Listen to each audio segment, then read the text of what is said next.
Assalamualaikum warahmatullahi wabarakatuh. Anak-anakku, bagaimana kabarnya hari ini? Insya Allah sehat ya. Alhamdulillah. Kalau memang sehat, mari senantiasa jangan lupa untuk bersyukur kepada Allah Subhanahu wa Ta'ala, karena Allah lah yang memberi kita nikmat sehat, memberi kita kesempatan, memberi kita kemampuan, sehingga alhamdulillah pada kesempatan kali ini kita masih bisa bertemu kembali walaupun lewat virtual atau lewat online untuk bersama-sama belajar pendidikan agama Islam. Dan sebelum kita mulai, mari kita awali dahulu dengan membaca doa sebelum belajar. A'udzu billahi minasyaitonir rajim. Bismillahirrahmanirrahim. Rabbi zidni ilma warzuqni fahma. Amin ya rabbal alamin.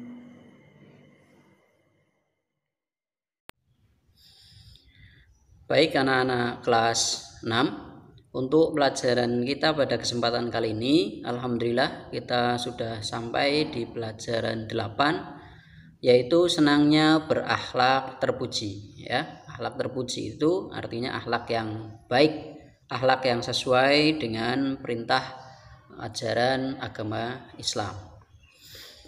Nanti kita akan memahami tentang bagaimana memahami makna berbaik sangka, kemudian simpati, toleran, hidup rukun, serta hormat dan patuh kepada orang tua, guru, dan sesama anggota keluarga, serta nanti beberapa contohnya. Sebagai yang pertama yaitu tentang berbaik sangka. Ada gambar ya, 2 gambar seperti ini. Mari kita amati bahwa di dalam suatu kelas ada beberapa anak, yang mana ada anak yang meminjami atau memberi pinjaman buku dengan senang hati kepada temannya. Kemudian gambar yang selanjutnya adalah ada gambar 2 orang anak yang membantu seorang kakek yang sedang menarik gerobak. Nah, tentu juga dengan senang hati. Dan juga gambar selanjutnya ada gambar yaitu seorang anak yang membantu temannya yang jatuh dari sepeda. Kemudian ada gambaran sebuah keluarga yang mana di situ menunjukkan kondisi keluarga yang rukun menjalani aktivitas masing-masing ya. Ada yang bermain, orang tuanya ada yang mengawasinya sambil menonton TV, dan juga ada anaknya yang sedang belajar.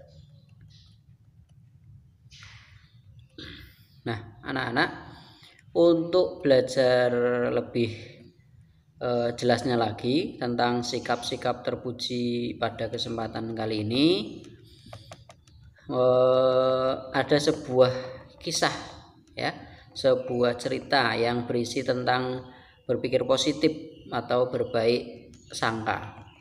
Jadi pada zaman dahulu ada seorang raja yang setiap pergi berburu itu selalu ditemani oleh sahabatnya yang terkenal akan ketakwaannya. Tiap kali raja menemui sesuatu yang tidak menyenangkan, sahabatnya pasti selalu berkata, "Semoga itu baik, insya Allah." Kata-kata ini selalu diulang-ulang pada setiap kejadian yang secara lahir adalah kejadian buruk, kejadian jelek pun ya. Jadi sahabat ini selalu mengucapkan semoga itu baik, insya Allah. Nah, pada suatu hari saat sang raja berburu bersama sahabatnya, jari raja ini jari raja terkena tombak. Nah, dan terpotong, akhirnya terpotong ya. Si sahabat tetap berkata semoga itu baik, insya Allah. Raja marah dan memerintahkan para pengawalnya untuk memenjarakan sahabatnya tadi itu.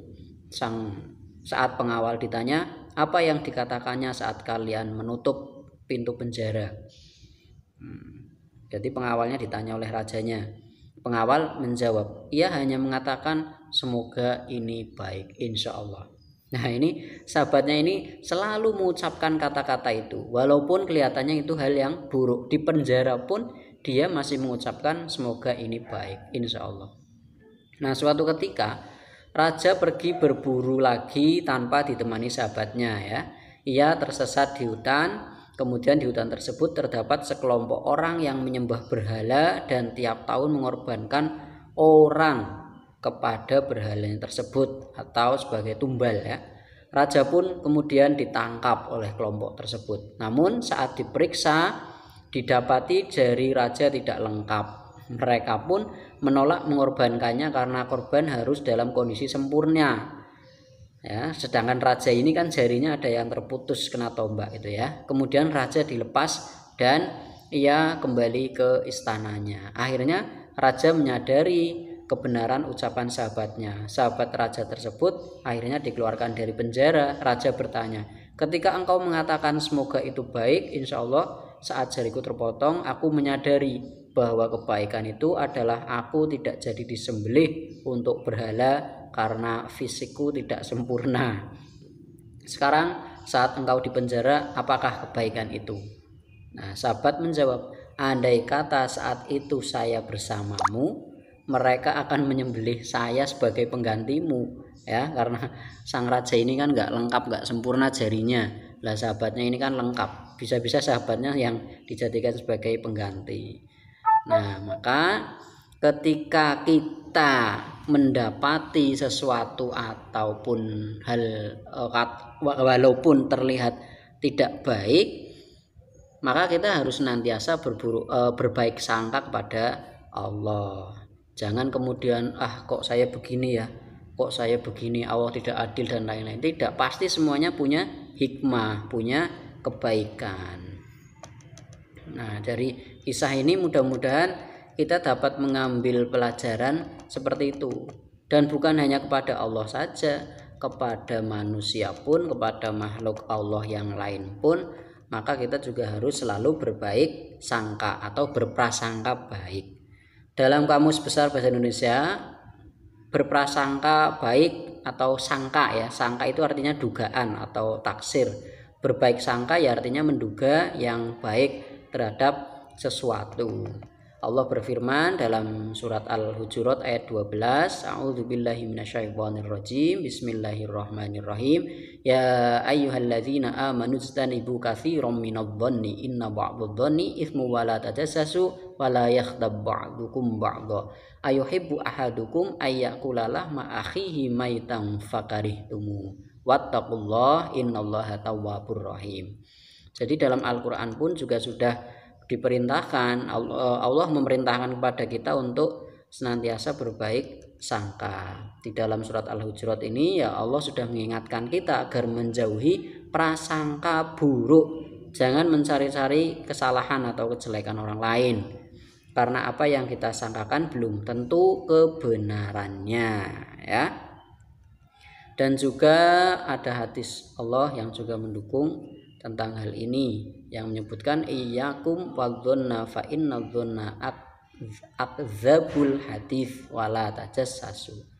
Hati-hati kalian dari prasangka buruk, karena dzon atau prasangka buruk itu adalah sedusta-dusta ucapan, dan janganlah kalian memata-matai, jangan mencari-cari kesalahan atau kejelekan orang lain. Maka dengan demikian kita tidak menjelek-jelekan teman kita yang ada di sekolah atau di lingkungan rumah. Pikiran kita hendaknya tidak dipenuhi oleh pikiran-pikiran yang negatif. Sebaliknya kita berpikir positif, jernih, dan mendoakan kebaikan untuk diri sendiri dan juga untuk kebaikan orang lain. Contoh berbaik sangka apa? Ya antara lain tanpa curiga ya. Tidak curiga Ahmad meminjamkan uang jajannya kepada Karim untuk membeli buku. Terus contoh selanjutnya misalnya Kamila menerima peraturan orang tuanya untuk bangun pagi agar bisa sholat subuh berjamaah dan membersihkan tempat tidur sendiri. Kemudian Karlina menerima aturan orang tuanya untuk mengikuti tes privat mengaji di rumah walaupun ia tidak keluar rumah setelah pulang sekolah. Kemudian Herman memahami sahabatnya yang bernama Zakaria yang tidak ikut piknik ke Taman Mini Indonesia Indah karena ternyata Zakaria harus mengikuti ujian renang atau yang lain. Ya, pokoknya kita berusaha untuk tidak berburuk sangka.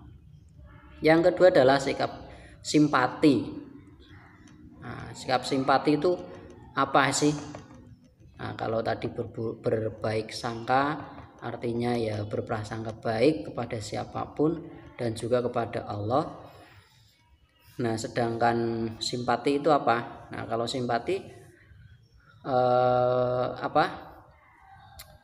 simpati itu artinya ya merasa peduli. Nah, begitu, merasa peduli terhadap situasi ya atau kondisi orang lain. Jadi kita ikut merasakan apa yang menjadi kesulitan orang lain. Kalau di kisah ya, jadi ada kisah itu nenek ipah dan kedua cucunya itu Adi dan Ani sangat menggugah emosi dan simpati kita. Masih banyak saudara-saudara kita yang hidup susah di mana saja ya, di banyak tempat, tapi mestinya kita juga harus bisa merasakan. Kita harus bersimpati terhadap saudara-saudara kita yang bernasib kurang baik dibandingkan kita. Nah, simpati itu apa sih sebetulnya? Simpati itu ya kalau dalam Kamus Bahasa Indonesia itu ya rasa kasih lah, rasa setuju, rasa suka, peduli gitu ya. Maka secara umum simpati dapat diartikan sebagai perasaan kebersamaan secara sosial hingga seseorang dapat merasakan perasaan orang lain. Biasanya suatu perasaan sedih dalam dirinya sendiri. Contohnya saat kita mengetahui orang lain mendapat musibah seperti orang tuanya meninggal dunia, maka kita dapat merasakan kesedihan yang sama. Contoh simpati ya antara lain mendengarkan curahan hati teman hingga selesai. Jadi kalau ada orang berbicara ya, apalagi sedang menyampaikan keluh kesahnya, dengarkan sampai selesai. Kemudian yang kedua, contohnya adalah memposisikan diri kita dalam posisi orang lain yang kesusahan atau gembira. Jangan menyuruh orang lain melakukan sesuatu yang kita sendiri malas atau tidak melakukannya. Ataupun beri aksi nyata dengan menanyakan apa yang bisa kita lakukan untuk membantu. Jika tidak bisa memberikan apa yang diminta, minimal bisa kita mencari alternatif lain atau menanyakan apakah ada orang lain yang juga bisa ikut membantu. Ya, itu sikap simpati. Yang selanjutnya adalah toleran. Toleran itu apa sih? Nah, toleran itu ya lapang dada ya, artinya menerima pendapat ataupun hal-hal lain tanpa kita menentang walaupun berbeda dengan kita. Ada satu kisah pendek ya. Jadi ada seorang anak bernama Ahmad tinggal di suatu dusun yang beragam suku dan agamanya. Ayah Ahmad seorang imam masjid yang cukup besar dan berpengaruh di dusun tersebut. Ahmad diberi kesempatan bermain dengan teman-temannya yang berlain suku. Tidak pernah sekalipun Ahmad merasa kesulitan dalam bergaul. Bila datang bulan Ramadan, kaum muslimin dapat menunaikan ibadah puasa di siang hari dan sholat tarawih di malam hari dengan tenang. Dan kemudian menjelang sholat Idul Fitri, Ahmad dan remaja masjid serta remaja Nasrani, Hindu, dan remaja agama lain bersama-sama menjaga ketenangan dan kenyamanan kaum muslimin beribadah sehingga pelaksanaan sholat Idul Fitri berjalan dengan baik. Sebaliknya, ketika datang perayaan Natal, remaja Islam ikut menjaga ketenangan kaum Nasrani melakukan kebaktian. Begitu pula bila datang perayaan Nyepi, remaja Islam dan Nasrani ikut menjaga ketenangan umat Hindu dalam beribadah. Bukan hanya dalam perihal beribadah saja, Ahmad pun menyaksikan dalam pemilihan ketua Karang Taruna tingkat dusun, para remaja memilih ketua Karang Taruna sesuai kecakapan atau kemampuan, bukan berdasarkan suku ya. Dengan demikian toleransi dapat menenteramkan lingkungan. Maka dari kisah ini ternyata toleransi itu tidak mengenal tempat dan waktu, apalagi di Indonesia yang beragam suku, agama, adat istiadat dan budayanya. Sikap toleran harus diwujudkan di rumah, di sekolah, dan juga di masyarakat. Anak-anak, arti toleran apa berarti dari kisah ini yang dapat kita pahami? Ya, kalau menurut Kamus Besar Bahasa Indonesia, kata toleran adalah kata sifat yang menunjukkan sikap tenggang rasa, yaitu menghargai, membiarkan, membolehkan pendirian atau pendapat, pandangan atau kepercayaan yang berbeda dengan pendirian sendiri. Adapun toleransi adalah sikap yang saling menghormati dan saling bekerja sama di antara kelompok-kelompok masyarakat yang berbeda, baik secara etnis, bahasa, budaya, politik maupun agama. Contoh sikap toleran apa? Contoh sikap toleran ya kita menghormati pendapat teman yang berbeda dengan kita. Kita tidak membuat kegaduhan di masjid saat orang-orang sedang ibadah. Kita tidak memasang petasan yang memekakan telinga karena bisa saja di sekitar kita ada bayi ataupun orang sakit. Kemudian kita tidak membuat keributan di kelas saat guru sedang menjelaskan. Kemudian kita tidak menghidupkan radio, VCD atau televisi keras-keras sehingga mengganggu tetangga. Kita tidak main gitar atau beduk di saat para tetangga sedang istirahat, dan juga kita tidak mengejek kawan yang berbeda suku atau agama dengan kita. Dan yang selanjutnya adalah hidup rukun. Nah, hidup rukun itu apa sih ya? Hidup rukun itu dalam bertetangga terutama ya.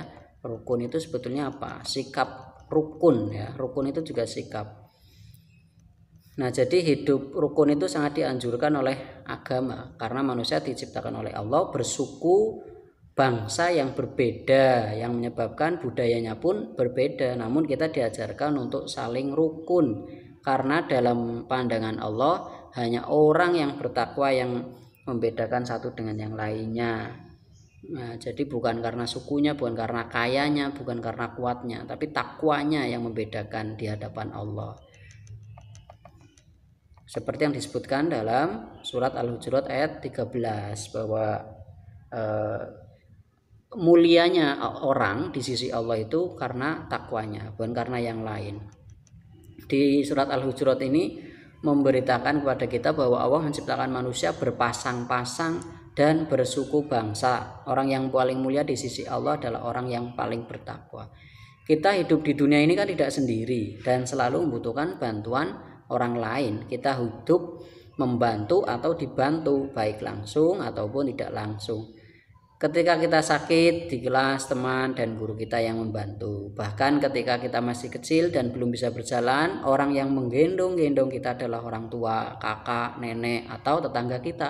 Oleh sebab itu kita harus menghormati mereka semua. Jadi dalam bergaul dengan teman-teman di sekolah atau lingkungan kita harus mendukung dan mengutamakan kerukunan ya. Contoh hidup rukun ya, setiap akan berbicara atau melakukan kegiatan harus diperhitungkan baik buruknya. Menghargai orang lain termasuk orang tua ya, orang yang lebih tua, kakak, adik, teman yang beragama lain, teman yang berasal dari daerah lain. Berbicara yang baik, tidak dengan kata-kata kasar atau menyakiti hati. Kemudian dalam bertindak itu ya mengutamakan kepentingan orang banyak daripada kepentingan pribadi. Artinya kita tidak boleh egois.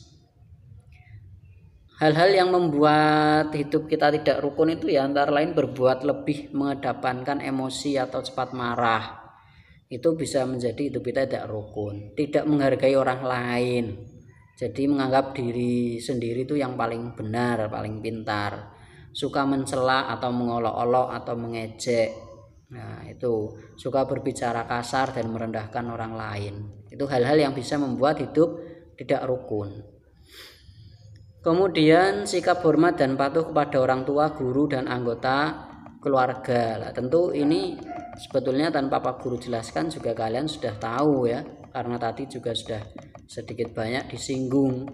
Kita harus hormat pada orang yang lebih tua, apalagi orang tua, kepada guru, pada yang lain ya. Kita harus senantiasa saling hormat, menghormati kepada orang tua ya.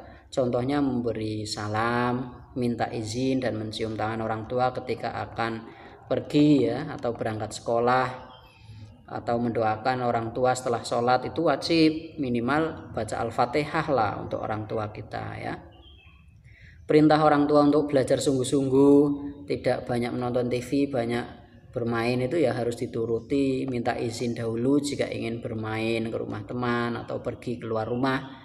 Kemudian perintah orang tua untuk mengerjakan sholat dan bangun pagi ya hendaknya dituruti. Sedangkan contoh hormat dan patuh kepada guru ya misalnya ketika bertemu memberi salam kepada guru ya, mengucapkan salam dan mencium tangan. Tapi kalau sedang kondisi pandemi seperti ini ya nggak apa-apa, mencium tangan atau bersalamannya diganti dengan hal lain, tapi paling tidak menyapa dan mengucap salam. Kemudian mendengarkan penjelasan guru ketika dijelaskan di kelas atau di media online ya.